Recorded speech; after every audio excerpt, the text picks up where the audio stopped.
G'day guys, it's me again. Hope you're having a fantastic evening. Tonight I'm going to be doing a film review. Now this film is from Sweden, so it's spoken in the Swedish language. So unless you can speak that language, you're going to have to do a bit of reading because it's got English subtitles. It's made in 1993, directed by Peter Katrias and Daniel Fredell, and this film is Sokarna. Now apparently Sokarna is regarded as a bit of a classic in Sweden, so my Swedish friends on YouTube, this will be instantly recognisable. As far as I'm concerned, I had heard nothing about this film before I got my hands on it. It was sent to me, so if it wasn't sent to me, then I probably would never have heard of this film. So I was really happy to actually get the opportunity to see it, seeing that a lot of Swedish people know this film. Now, so I went into this film with no expectation, no influence from anyone else, and the story on the back there is written in Swedish, so I didn't even know what to expect as far as the story goes. I knew it was an action drama because it says it on the back. That was pretty much the only thing written in English on the back. But anyway, so yeah, I went into this one with no expectation, but kind of hoping that it would deliver, something. So Sokarna is about this group of young men on the front here. The main character is that blonde-headed guy. He plays Jocke. Now Jocke and his friends, the guy with the eye patch and the guy over here, they go around the streets of Stockholm. They're harassing people. They're getting into fights in the subway station. Pretty much just doing very mischievous kind of things. So they're not they're not really high on the criminal scale, but they're more just sort of teenagers going out there looking for trouble, doing the usual kind of teenagey sort of thing. So their credibility as gangsters isn't very high, but they are known for, they're pretty much just wankers, putting it simply. We're also given an insight into Jocke's upbringing. When Jocke gets home in one scene, he sees his mother. She's really drunk. She's off her head, and she's pretty much, you know, Jocke's talking to her, but you can see that nothing's getting through to her. And this is, it gives you an insight into Jocke's upbringing. We see a flashback scene which really indicates that Jocke's upbringing was very troubled. Therefore, that's the reason why he has become the person he is today. So he has no responsibility. He had no one to show him the ropes of how life is, no one to look up to as a role model. So he's pretty much taken it upon himself to become the person that he thinks is acceptable. So then Jocke, he ends up going to prison when he's caught robbing this warehouse, and this is where he is introduced to this guy here. Now this guy is a much more greater style of criminal. This guy is into drug dealing, and very soon he forms a bond with Jocke in prison. And when they get outside it, they form this friendship and they decide to go into business together. And they want to get into the drug business because it's very easy money and there's a lot of it, and it brings you kind of a celebrity sort of status. So Jocke's friends, when they meet up again, they decide to tag along with them, and together they form this sort of drug empire.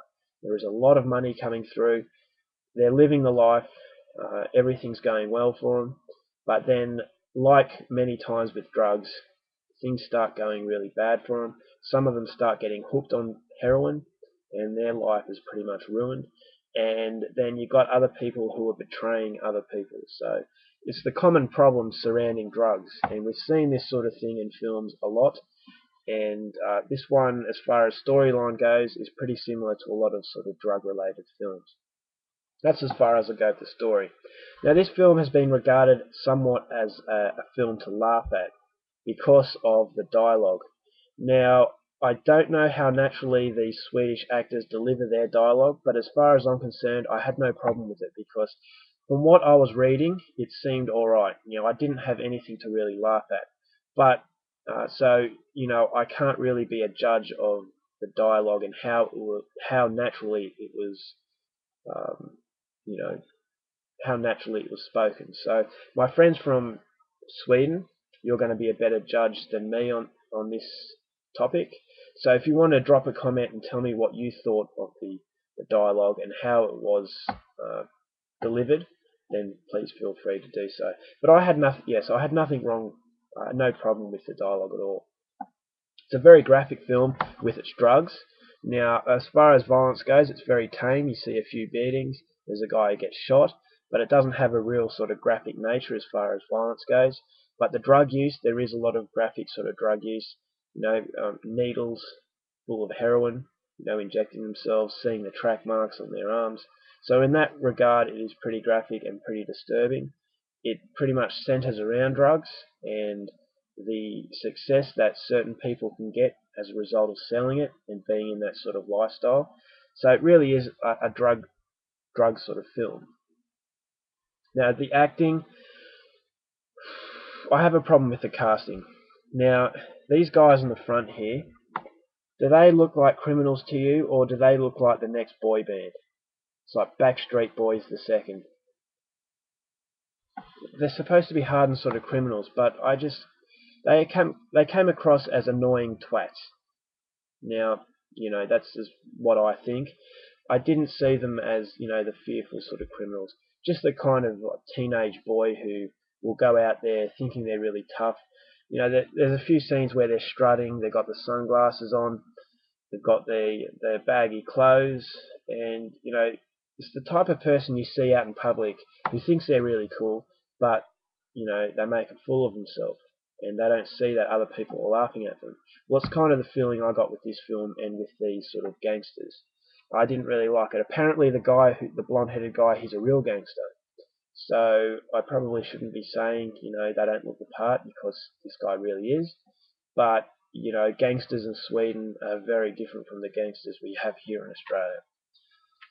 My biggest issue with the film was the fact that I didn't feel it went anywhere. Now, it did have a sort of meaning to it. At the end of the film, we get this little line of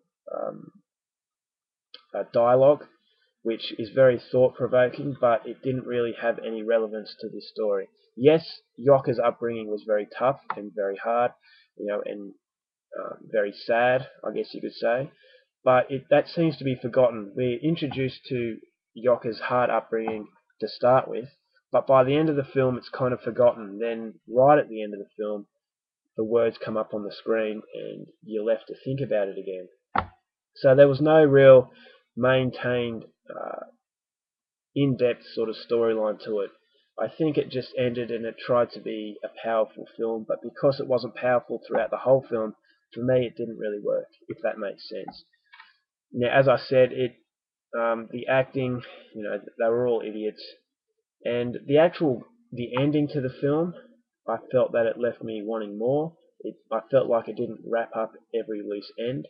Now, I know a lot of films out there don't need to have loose ends wrapped up, but I felt that this film really needed it. Now, it does leave itself open for a sequel. I think there is a sequel, so maybe that's why it's left open. I just remembered that there's a sequel, so yeah, that's probably why there was loose ends that weren't tied up. But I just felt that it stayed on the same line. Now, I said this about a few other films, that a film will stay on the same line and just go through, steady. Whereas, a good film will start off and then it'll just rise, and then bang, it'll hit you with something big. But this film just went along the same line all the way through. So it's not really a thrilling film, and it is kind of disturbing, but as I said, it's trying to be a powerful film, but it really wasn't, in my opinion. I thought the ending, I kind of forgot about Jokka's upbringing halfway through the film because it didn't really maintain that sort of direction, if that makes sense. So as far as I'm concerned, it is a pretty hard film to review. I hope I've done a good job of it. It is a film worth checking out, only if you come across it. I wouldn't go out of your way to see it.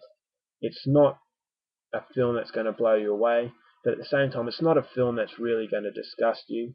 You're not going to come away from it thinking, I've just wasted, an hour and 45 minutes of my life. It's definitely a film worth seeing if you're into foreign cinema, but as far as a masterpiece goes, this is far from it.